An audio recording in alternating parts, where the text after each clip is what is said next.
You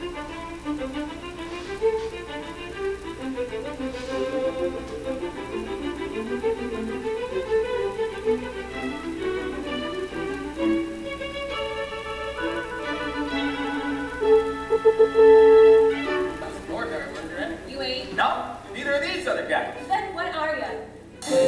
I'm not just a worker. And you're not just a worker. Ain't that right, fellas? What are you talking about, Brian? You know, Jack.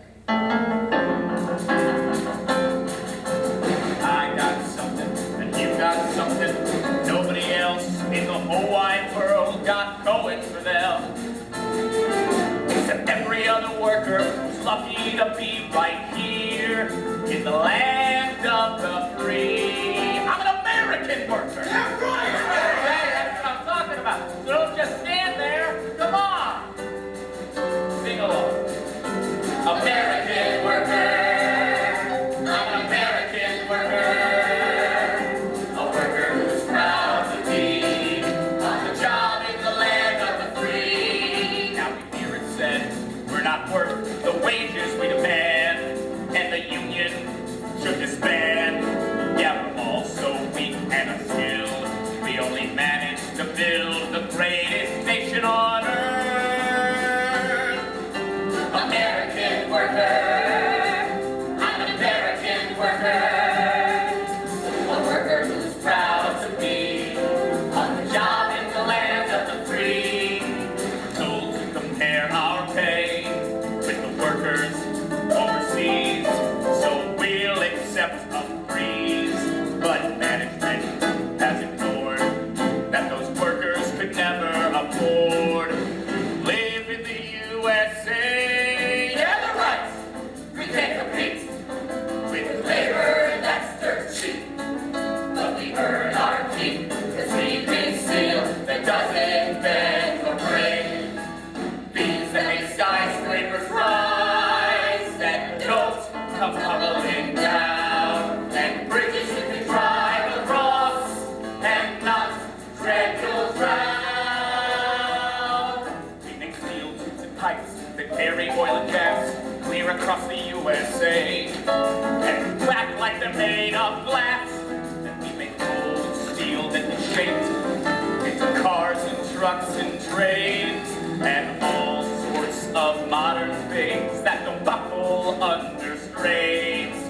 All of which explains why I'm proud to be one of the many who made this land what it is from the start. With my mind, two hands, and heart. And all we do is appeal to our union for a square deal, so we get fairly paid as an American worker. A worker who's proud to be on the job in the land of the free. On the job in the land of the free.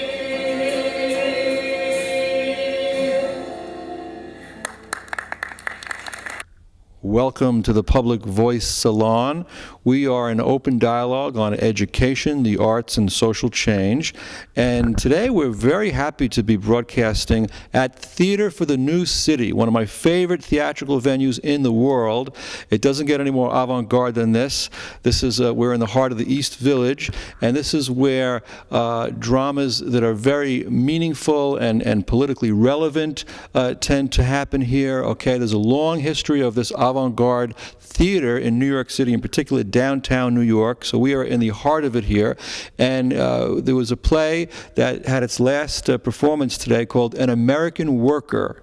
And my wife Claudia and I, Claudia who's filming me now, filming us here in this dialogue, just saw it for the first time. We're very, very impressed by it because it is very relevant in terms of, it's about factories closing and outsourcing of jobs. And you don't see this kind of drama on a higher level in terms of Broadway, right? You see this in the off-Broadway world. And one of our questions that we want to explore here on our panel, and we're so lucky to have the writer and we have the composer and two of the actors in the play, and we're just going to have a dialogue where we look at that question of why work that is, in terms of artistic work that is more politically meaningful, let's say, doesn't get a higher, reach a higher level in terms of, in the theater, Broadway. It usually starts off Broadway and it stays there.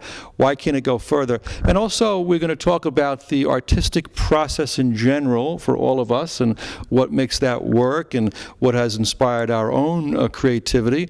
And so a little bit about little politics, a little art. And here we are in Theater for the New City, another incredible place. Maybe we could bring out some of the history of this theater in our dialogue as well for our viewers. We like to enrich our audience with material that is a little bit more, let's say, educational than is common fare on our TVs these days, with a lot of fluff and a lot of things like that, you know.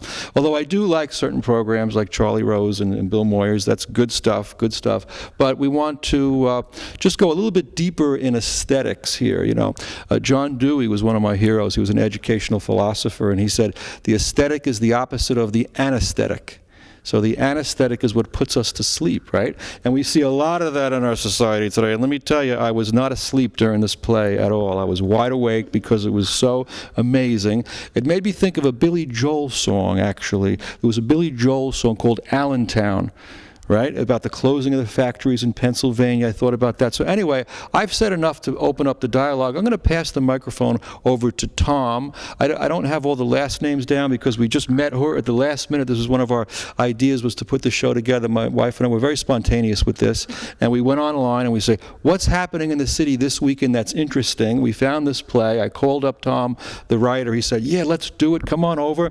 We didn't know there was going to be a typhoon today. There's like a foot of the rain is pouring down in buckets, and we managed to get here, but some things are very important and you do what you got to do. So I'm going to introduce Tom, the writer, and you could say more about yourself, Tom, and your work and your background, and what is it about this play, An American Worker, that you think matters? Thank you, John. Thank you for having us here and coming down during this rainstorm. The American Worker, to me, gives voice to the, you know, pretty beaten up middle class in this country right now, and it shows the effects on them when the factory they've depended on, or the steel mill they've depended on for 75 years, closes down, and some of them are able to cope and others aren't. I think that the special thing about it is that these sorts of people who make up most of this country very seldom have a place on the stage. And this was an opportunity to present them. I did grow up in a small town in Pennsylvania like this. My hometown was called the Coke capital of the world. And it had 22,000 people and more millionaires per capita than any other city in the country. And then they were shipping, they were semi-burning coal in the coke ovens and shipping it off to the steel ovens in Pittsburgh. And then the steel oven switched to gas. So that was the end of my town, and all the wealthy people moved out, and just as in this town, the movie theaters kind of closed, and we had a drive-in that survived, and it was a pretty tough time. And all you have to know is one of the two mainstream streets is called Brimstone Avenue. There, I mean, do you have to know any more than that? So, but I came from there, and I know the people in this play. And I think that's what makes them strong characters and worth listening to. And I think that the songs, I tried to write lyrics that captured the spirit as well as the struggle of today's workers in an economic situation where, as Deke says, the middle class is like a little sandcastle on a beach. It gets hit again and again by one wave after another. And you know, so Artie, would you like to talk about that? It's wonderful pleasure. Well, thank you. It's what I want to say is how inspiring the lyrics were to me to write the music, and it's wonderful. They're like, being guided by the lyrics when you write the melodies. They sort of draw you out, and you find the right going up and the right going down in the melody, or the skipping in the melody, to make the lyrics even stronger. And it's a great pleasure to work with Tom, because it's always very inspiring and wonderful. And I'm even more thrilled and grateful to this wonderful cast for taking everything and bringing it to life in a wonderful way. And I'm thrilled. How can anybody be more grateful than that? And also my band, which did a good job of putting it together and listening and varying the styles of the songs as needed, for the interpretation in some ways. So that's my feeling about it. It's a great thrill. I've never written anything as serious as this play before. Most of the time we try to take serious issues, but with a light touch, but this time, this is a real serious thing that I had to keep telling myself, well, don't worry, there are plenty of operas out there where people kill themselves at the end or jump off of cliffs. So this is, in a sense, a very serious undertaking for me. And I enjoyed it very much because of the challenges. I wanted to say something about Art and me, if I could, before you pass it over there. Artie and I met at the Actors Studio. I was in the playwrights unit for 10 years. And when we were there, we met a wonderful gentleman called Charlie Friedman, who had been the original director of the first big review in the American Theater, Pins and Needles. He also did Sing Out the News, the musical version of Street Scene, and a number of other very important pieces. And he was looking for a funny writer at the Actors Studio, and the head of the directors unit said he should talk to me. So we met and talked, and he wanted to do a review about how actors, in the roles they take, reflect their times. And we took the title from Hamlet as Brief Chronicles of the Times, which he uses to characterize actors. And Lee Strasberg was a big champion of the show, and we have been working together ever since. So I just want people to know we've done shows together. You said the magic words, Lee Strasberg, one of my favorites, right? Al Pacino, he mentored Al Pacino, he really took that method acting ball, let's say, and brought it forward from Stanislavski, from Maria Ouspensky. I've done my own research. I'm very, very interested in theater. I've done a lot of research. So we have another Rodgers and Hammerstein here. We have the next Rodgers, but a more socially relevant version of Rodgers and Hammerstein, right? But anyway, so this is wonderful, and now we have the lovely young couple here, Kelsey and Mark, who just make a terrific couple off stage and on stage, and they were a married couple in this play. And poor Mark, he lost the job because the stupid company they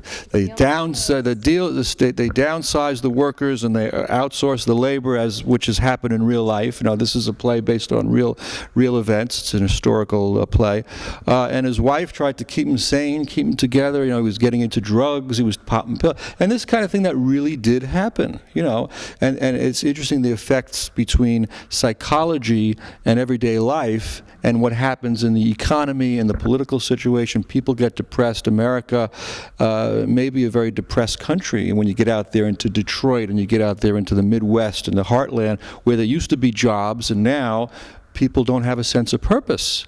I think to have a sense of purpose in life is when you get up in the morning and you know what you want to do, you know who you are, you have identity. My identity is as a teacher, as a host of this TV show. We have people in the arts who have identity. You know who you are, you know what you do. But a lot of people out there, maybe because of the education crisis, they haven't been properly educated, so they don't know who they are unless they're doing something. And so there's a lot of things we can talk about. But I want you both each to introduce yourselves to our audience and talk a little bit about your work in this play and what it meant to you. What's your interpretation right now, let's say, of the play, having just performed what was the last performance, but might not be if it gets picked up by a Broadway theater? Anybody? Nederlander? Oh no, Nederlander. You got Tony Danza's over there with Las Vegas Follies or whatever. What's it called? No. I'm not against that stuff. I love kitsch like anybody else. I love kitsch, and it's fun, singing and dancing and great, good time stuff. But we need serious drama to make it to a higher level. You know, when we had plays like Death of a Salesman, eventually some of them do get to that higher level. And so what is just your interpretation of the play that you were just in? Kelsey. All right. So when I first got the script, and I kind of ended up auditioning for the show through a weird series of circumstances. I worked with our director, Mark, last year, and Tom and Arthur, in their show that they did, Samantha and the Glass Ceiling. And I Facebook messaged Mark on Halloween and was like, have a great Halloween party. This place has a great Halloween party if you ever need one. It's epic. Yes. Great Halloween party. I said, have fun tonight. I miss you. And he was like, I'm doing this show. You should come in for it.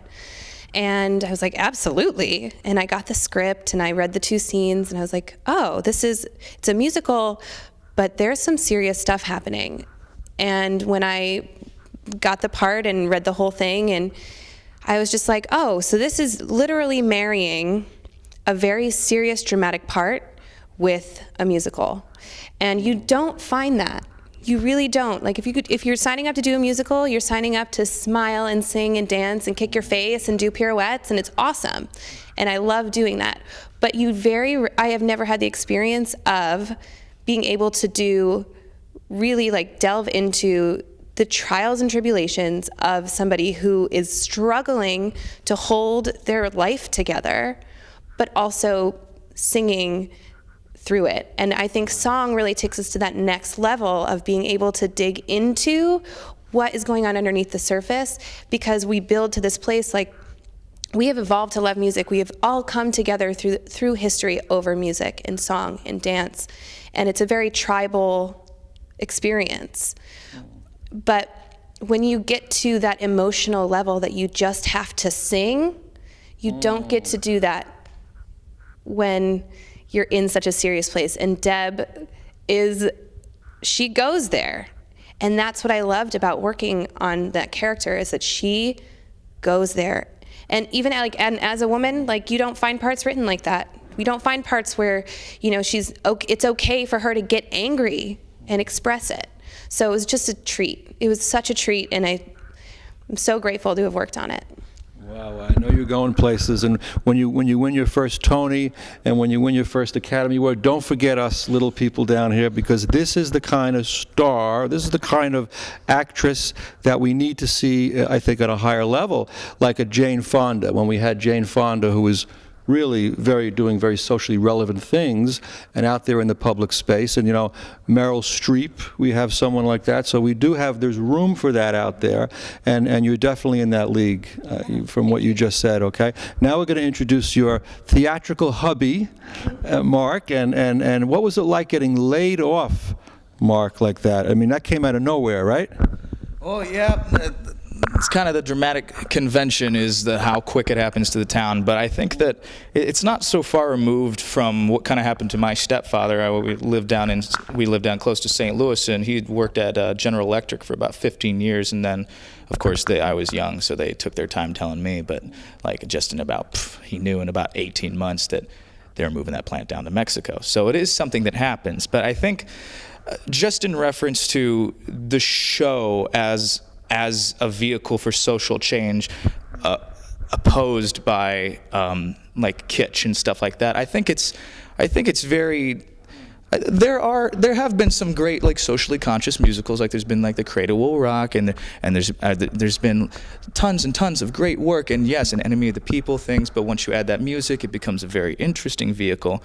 But I still think that the entertainment of it, audiences are dwindling all around the board in theater, definitely, regardless of how good it is. And I know that Broadway is kind of a symptom rather than the disease. If we really want to get audiences invested in that social change, sometimes you end up having to trick them with the fun. And I think we do have fun in this show, and we do have a lot of fun numbers. There is the tap dance with the song, and there is some very beautiful melodies, some things that really do draw fun in.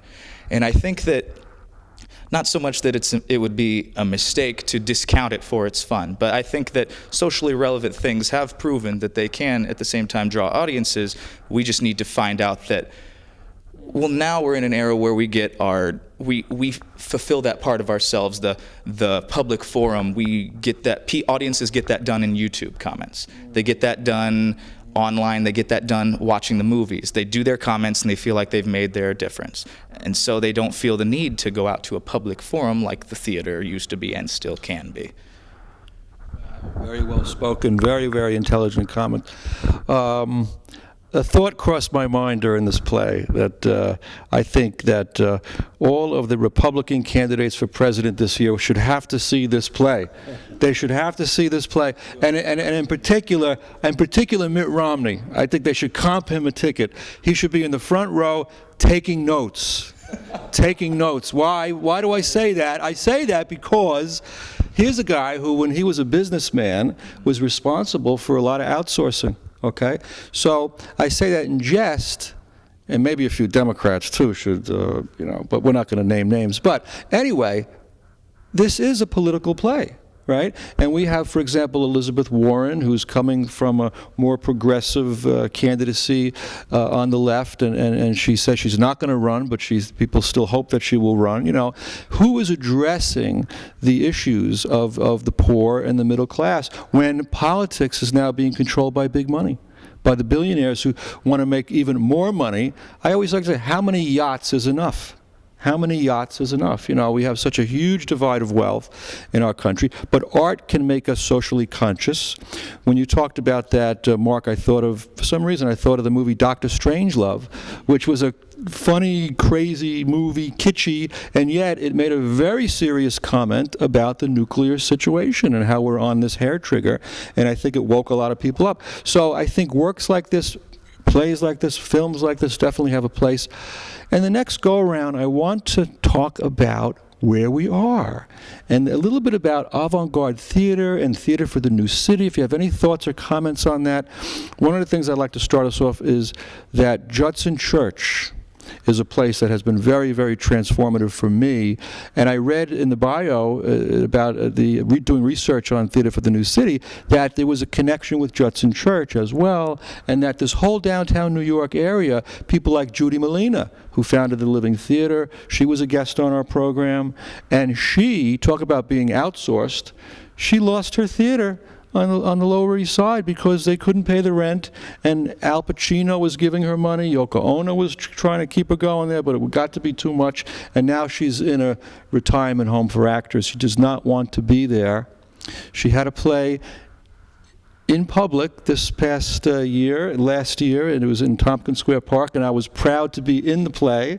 And she does these things outdoors. It's a very avant-garde thing. But think a little bit about that avant-garde culture and enrich our viewers who might not be familiar with that, and talk about something about the Theater for the New City and the avant-garde downtown scene.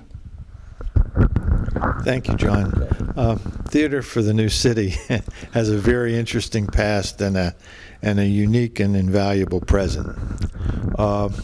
Theater for the New City, Crystal Field and George Bartenieff, who are the founders of this theater, actually were in the Living Theater. And they came from here. Okay. And actually, I've been told that some of the lights in this theater were formerly at the Living Theater. Ooh. They were brought here. So, and Crystal has been running this for about 40 years, and she's gotten it to a point where we have 4 stages. You were on the main stage, but we have 4 stages. This is one of them. And Theater for the New City produces more new American works than any other theater company in the United States. There we go. And somehow Crystal finds a way to do about 40 new pieces a year. And this theater has made a great home for me. I came from the Actors Studio at the invitation of Arthur, who had founded and became the pianist here. Arthur has a proud tradition. He plays the piano right now for the Joffrey Ballet School, and he's also played it for Merce Cunningham and Martha Graham. He also plays around town in restaurants. But and he studied at the Mozarteum in Salzburg and a lot of other places. So Artie's got a fine background, and I think my writing background's pretty strong. So we when he invited me down here, we did a review first, and Crystal liked it, and it actually got a rave review. Somebody found it delightfully funny and did a feature article on it in the Villager, and it got us off to a nice big start, and we've been working together ever since. This is our 11th, I think, production at Theater for the New City together, and we have a wonderful director. His name is Mark Marconti, who is also the production director of the theater. So when we have a show, we get a lot of perks. Like we get a nice set, and we get good furniture and costumes and everything because of his resourcefulness. And he's brilliant. You could see by the way he did the sets with the black and white drawings of the factory town. And the way the two halves moved on wheels so that you could open it up to a domestic scene and close it, bring out the gate that locked them out of the factory and have them come up to it on the other side and talk about how they, that was gone now and the effect it had on them. So the theater, to me, has made a home for me. I couldn't have a better one, and I thank Crystal every time I see one of my shows go up. So if anybody out there is looking for a good cause in the American theater that nourishes American playwrights, just remember Theater for the New City, and you've got an awful lot going. Thank you. And Tom is also a very humble man because he's one of the leading copywriters in America. And one of the, I would say jingle, but no, one of the taglines that you wrote for the Village Voice, something like the voice of the village of it? Quickly, what is it? Well, I wrote a line for the Village Voice that ran for 15 years. And I got the assignment, and I said, what does the Village Voice do? And this was in the golden days of the Village Voice. And I said, what they do is they gripe about landlords, and they do all this. And so they become a voice for people, just as this play is a voice for people. So I wrote a line that said, in this city, you need a voice, which had the grit and was that, and it used to be all over, they used to put all over the newspaper and the subways and everywhere else. It was a great thing. I also did a thing for Time magazine during the Vietnam War. There's never been a greater need for understanding, which I think was proper at that time. And, well, a lot of things. You would like one thing, I think. Well, I wanted to say, you said you talk about the voice, right? Now you realize, sir, that you are on a TV show called The Public Voice Salon. So we're trying to give a voice to the media and to the public, and so we're so grateful that your voice is a part of this dialogue. And so let's talk again about avant-garde culture, downtown New York. Both of you are from out of town. Both of you are from in different places, upstate New York, Midwest. Okay, what was it like? What was your thoughts of the Village? Did you have any thoughts of that, of being in New York City and the art scene, and what's it like being here, being part of this avant-garde Theater for the New City?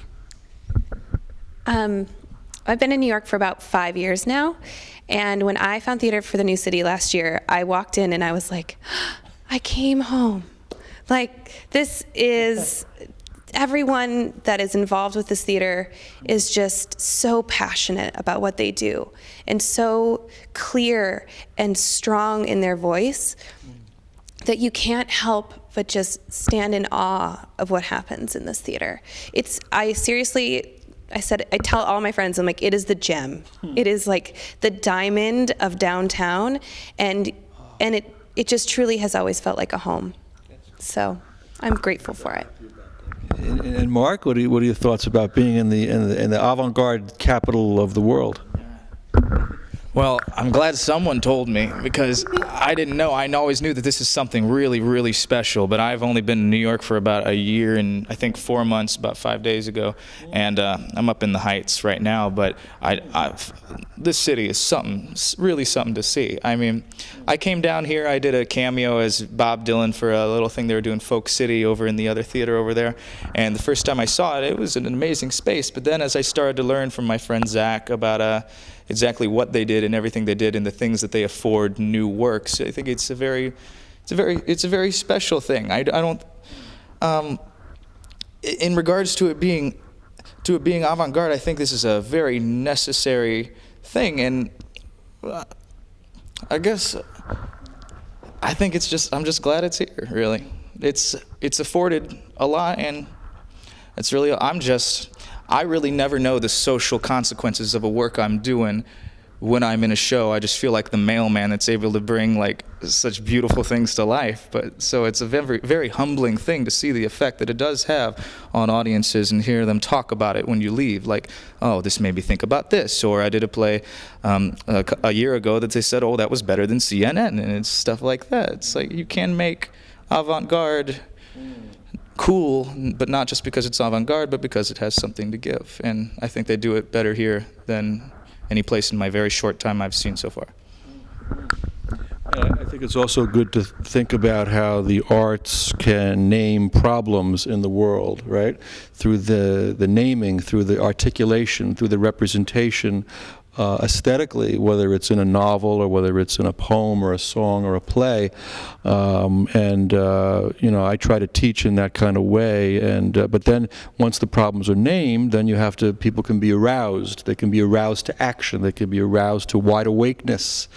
To overcome that, again, like John Dewey said, the sense of apathy.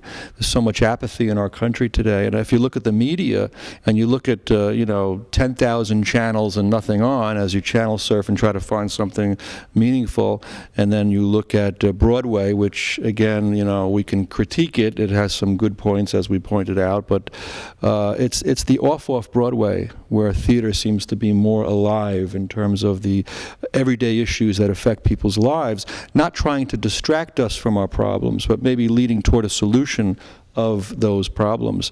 And so I want to give a shout out to my students at Boricua College. You mentioned the Heights. I'm actually teaching in Washington Heights at Boricua College. It's the first private Puerto Rican college in the United States of America geared towards Latino culture. And so my students, you know, I try to present to them a very exciting image of literature and writing, the writing life and creativity. So the final go around, and I think Claudia will tell us how much time is left to. We have plenty of time. Claudia's our timekeeper here. Let's think a little bit about our own creativity, our own growth, because this is a show about education, the arts, and social change, and thinking also of any advice you might have to our viewers watching us who want to have their own creative life and their own creative dream, maybe something learning from your process and your biography. What do you have to share with the public about how you got to be, anybody, you know, you guys are all very far along in terms of your aesthetic development. What advice could you offer in a very brief snapshot to our public about that? I think the most important thing is to hear the quiet voice within yourself, and you never doubt it, because it knows more about who you are than you can rationally calculate. I knew I wanted to be a writer when I was 14, and I wrote my first short story then. My parents sent me away to study science because of different things, and I have a graduate degree in the sciences, but I used the time to study literature. So, and when I had all my diplomas, my parents said, "What are you going to do?" And I said, "I'm going to New York to be a writer." So that's what you do. And I think that I wanted to say one thing about the subject of the voice, because he named his thing with the word voice, and that's why I'm in the theater. I had a chance when I was younger I'd sold a new situation comedy to Johnny Carson that I created, and another one was being considered, and William Morris was representing me. They had been for 3 years, and I was supposed to go to California and write sitcoms. And I sat back and said, "That's not why I came to New York." And I said no, and they never spoke to me again. But I did the right thing, because the theater is the only forum that welcomes this language at the level it needs to be to explore thoroughly and deeply and touchingly and humorously our lives, our inner lives, to get them out and get them out there where we can share them and come together in this great spiritual communion. And when it's disrupted the way it's been disrupted by commercialism and various chokeholds there are on contemporary excellence of expression in the theater, it's a disaster for the country, because the country has no place to come together and hear the deep thoughts, the big language, and be entertained at the same time. And that's why I'm here, because I think that it welcomes the sort of language I like to work with, and not only prose, dialogue, but song, so that at proper epiphanies or points of despair, wherever the person is, that they can break into an appropriate moving song that dimensionalizes whatever the topic is. And now, Artie, you Go ahead, Artie. Take it away, Artie. Oh, creativity and your own growth. Yeah. Well, I don't know. I'm very thankful for every idea I get. You know, that's the way I look at life. You know, one day to be thankful each day. If I get a good melody, I feel grateful. If I get a good lyric, I get inspired. And it's just the way it is. I mean, wonderful actors who come out and sing the melody you've done. I mean, it's thrilling. You know, the thing's been dancing around in your brain, and all of a sudden it's coming out of somebody's mouth. It's wonderful. It's a great thrill.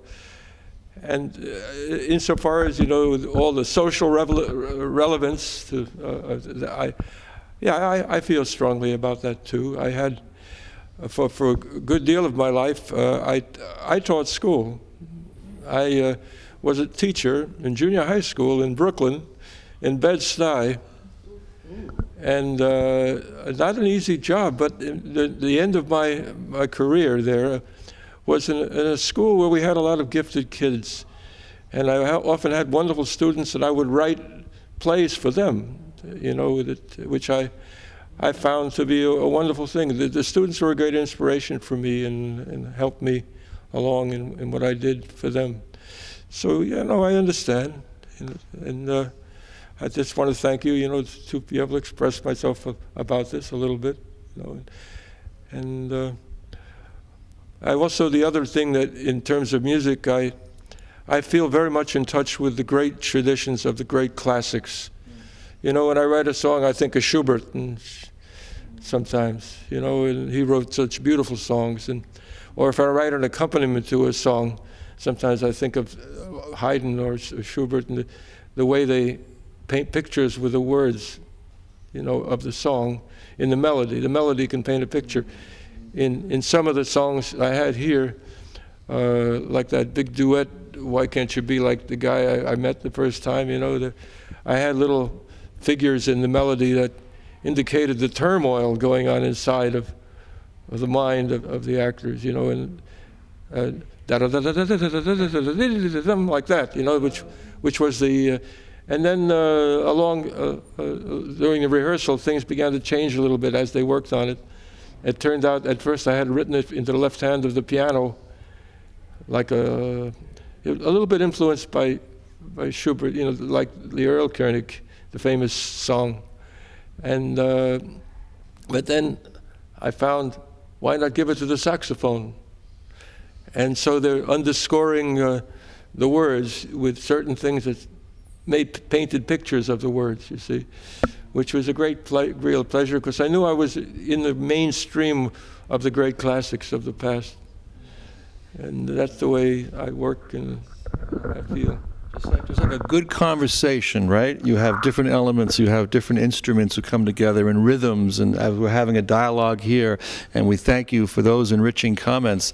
And now we're going to turn to the youngins on our panel and just ask them their thoughts about their own gravitation toward the arts and towards culture and towards a meaningful life, a meaningful career in the arts. So many of my students want to major in business. Oh my God, I try to talk them out of it. I say, please, I say, you don't have to major in business. I say, if you could study something that you love, but they don't know any better. They just feel that, oh, you got to make a living, you know, and times are tough. But I think we're seeing a lot of mediocrity in the education system, a lot of banality. But you too, did you have a vision when you were young that you wanted to go into the arts? I remember the moment that I told my father. I was 16. I'd just seen Rent for the first time. And I was like, having this conversation with him in the car, driving down Main Street in my hometown. He's like, so what do you want to do? And I looked at him and I said, I want to be an actor. And he goes, you are way too smart for that. And I was like, no, you just don't understand. And I went to school for musical theater and thinking that I would go straight to Broadway and do that whole thing. And I found myself in this lovely theater downtown. I have a theater company of my own now that promotes female voices in the theater. What's whether it called? It's called The Radium Girls, www.theradiumgirls.com. And we actually produced last year the first ever, as far as we know, festival for female playwrights. So we just are doing what we can to help other voices get out there. Advice-wise, I have to say that if you get clear and grounded in yourself and what you want to say and what you want to contribute to the world, the path makes itself for you. So once you know where you stand, opportunities arise just because you're in the place that you're supposed to be. You're here. Yeah. I agree. Wow. And what was the question again? The question is, like, when did you know in terms of wanting to be a creative person, and what was that struggle like? Because I know nowadays, we hear a lot from older people and parents, you got to be practical and make a living, but somehow you found a creative path, and here you are on stage at Theater for the New City in a very important play. So what was that struggle like in being creative? And also, could you offer our audience who maybe wants to go, somebody watching us now who has some secret desire to do something creative, and but they might be afraid to pursue it? Well, for a long time when I was younger, I was never going to pursue a career in the arts, and it never actually occurred to me until late in my high school education. And that was, I played saxophone for a long time, about 16 years now, and in band, they just like, oh, you should do this Christmas musical. I said, no way. I ended up doing it anyway, and I thought, oh, this is a lot of fun. I kind of found my, grounding. I was a very energetic, ADD, very annoying kid, and I just finally chilled out when I started doing theater, and it felt like a home. It felt like my territory where I could be comfortable. And from there, it was pretty easy. My parents saw me in a show I did in St. Louis, and they're like, oh, okay, yeah, you can go to theater. And I was really just having fun. I didn't understand the social implications until a little bit later, but I always think that I'm one of the lucky ones, because it's so easy to say, well, just find the thing that you would do if you couldn't do anything else, or if there was no one else left on earth, what would you still do?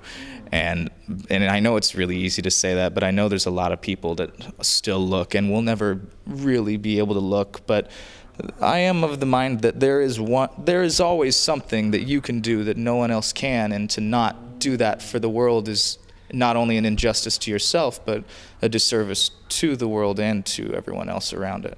So I think that if anyone else wanted to get into a career in the arts or in anything, you really just have to, like Tom said, you really just have to listen. You have to listen, because if there's one thing we do nowadays, it's we hear a lot more and we listen a lot less. Well, I'm definitely going to have to play this show for my students so they can hear this incredible stuff. Just a little bit about myself. I studied broadcasting and television when I was in my early 20s, but never went into it because I didn't know what I would do and how was I at that time. My identity wasn't strong enough. So it was only after becoming a teacher and realizing who I really was as an educator in the world, helping other people grow, educating people, that I said, now I feel like I'm ready to have a TV show, right? So it was like that circuitous path. But also my grandmother was brought to America by a famous actress named Blanche Walsh, who at the turn of the century, the 19th century to the 20th century, the fin de siècle period, she was the American Sarah Bernhardt. And she was in some really serious drama. She was in a play called Trilby, which was the precursor to Phantom of the Opera. She was also, her most famous role was in Resurrection, which was a Tolstoy novel adapted into a play. And it was his most political, most provocative, and most best-selling novel, actually, Resurrection. And she starred in the play version of it and in a film version of it in 1912 that was put out by Adolf Zucker, who was the guy who was he created the birth of the Hollywood star system. So that is in my background and biography, and now I'm trying to also, with the show, see what we could do to reconceptualize fame itself. as a category. I think a lot of the wrong people are famous, Ms. Kim Kardashian. Does that, make any sense? Snookies of the world. And yet they have this thing where they've gone for their dreams, but what do they really say and what do they do to enrich the public? A quick shout out to my dad as well. My dad picked up the acting bug from my grandmother, was an actor when he was a young man, was in a play with Warren Beatty. Before Beatty became famous, he was in 2 plays. One of them was with my dad called Compulsion. And that's the play he was discovered by a guy named Joshua Logan, who was in the audience, and his friend was playwright William Inge. And Inge was looking for a guy to play in Splendor in the Grass. And so my dad was not discovered, but Beatty was.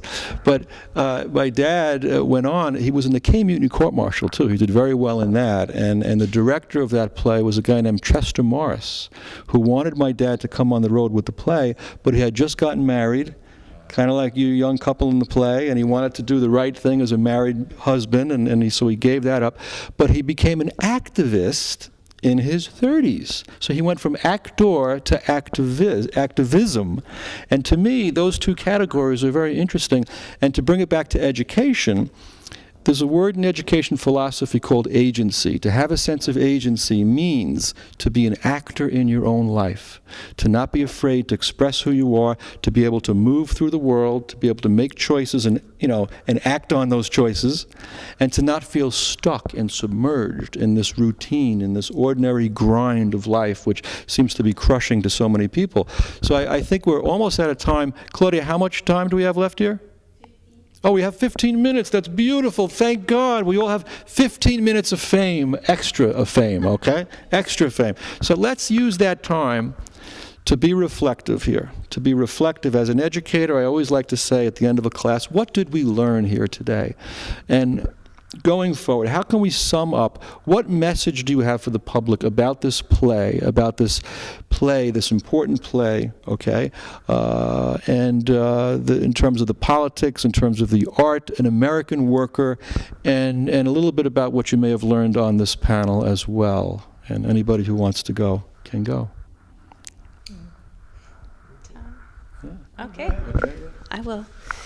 I think ultimately the reason that theater still survives in a world where we have so many other outlets for entertainment is because it's the only place we can still find true human connection. And we can see actors on stage speaking the words crafted by amazing writers who are exploring deep emotions in a way that the people in the audience don't often get a chance to explore. And for them, it's they can feel the energy. We can feel them absorbing that energy from us on stage and giving them an experience, an emotional experience that they're not going to get sitting in front of a screen, whatever screen they choose. So that is why I think theater is important, and that's why I think it will continue no matter how many other ways we can entertain ourselves. But I also, too, think getting what you actually said, something like get up off the couch. Get up off the couch and go do something. If you're like, oh, I'm just going to sit and watch TV for 6 hours, that's my turn off. What are you contributing to yourself and to others by doing that? You just made me think of also that real life is also like a theater, right? I wrote a book called My Life as a Novel. My Life as a Novel, because I wanted to explore that terrain between life and art. And the subtitle of that book is Manifesto on the Activist as Hero and Other Ways to Not Be Bored. Because I think boredom is crushing in our society today. I was at the Drama Bookshop the other day, which is one of my favorite bookstores in the world, over on 40th Street, and just walking around and browsing. And, I'm the kind of person, when I walk around, I look at people. And I want to get into conversation. It's important for me, connection, human dialogue. Martin Buber is a philosopher who I'm very, very attracted to his ideas. He talked about the I and thou of human dialogue and how it's sacred and transformative. And when I see people, even like in a bookstore, you think it's a cozy bookstore, you're going to say hello to somebody, you look at them, but everybody's rushing past. Even in a theater bookstore, like I'm on the stage of life here in front of you. This is a moment in your life, and you're rushing to here and rushing to there. And I think we need to get into, I'm very interested in the public square and how we've become so alienated as a society too. And maybe theater can break through that. Maybe TV shows like this can break through that. And so these are just some thoughts, and as far as, human dialogue, it's important to have these kind of conversations. I think people watching us at home, it's important to go to the theater. But then after you look at a work of art, it's also, I think, meaningful to be able to have a conversation with someone about that. Because sometimes it's only in the conversation that you construct the meaning and you reconstruct the meaning. I remember when I discovered the Village really as a place for me that was very exciting and very stimulating intellectually. It was the movie theaters that I gravitated towards, places like the Quad and the Film Forum. And what I always loved is how people would talk to each other about the movie, and that these were people who were film buffs and cinephiles, and they could go with their, I would love to overhear conversations in the lobby, right? And that's my work as an English teacher. I'm very interested in human conversation and dialogue, and how we're losing that in this iPod culture now, when you walk into cafes and everybody's on their laptop, and so I think a lot of what we need to is free time.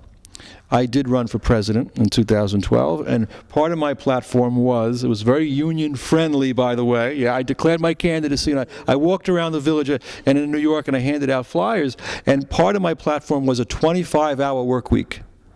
So you hear that? A 25-hour work week, because if people worked less, first of all, you would solve the unemployment crisis. Because instead of one person working 50 hours a week, you would have two people working 25. You would have more free time to think, to go to theater, to write, to be in community. I think we're hurtling forward too quickly as a society. So that's why it was such a joy and pleasure to come to the theater today, the Theater for the New City. And if anybody has a closing thought or comment, you're free. Yes.